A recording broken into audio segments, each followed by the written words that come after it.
ana buta ngamuk. Menawi kepareng kula badhe nyuwun izin, Pak. Njaluk izin piye? Butane kula singkirke pareng mboten, Pak. Lah iki. Ah iki apik iki. Ana nom-noman senajan wis ngerti gaweane ning tetep njaluk pangestu marang wong tuane.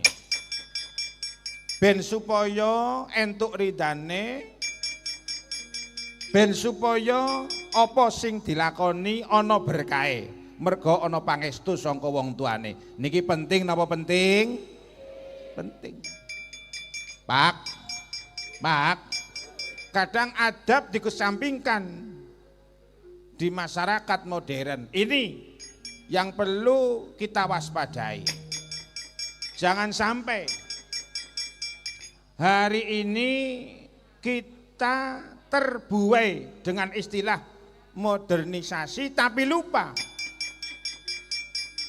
bahwa dulu kala sudah ada pendidikan dari orang tua kita tentang adab. Contohnya saben-saben duwe hajat wong nom njaluk pangestu marang wong tua, sungkem marang wong tua. Leres napa mboten? Ora mung njaluk pangestu, uga njaluk donga.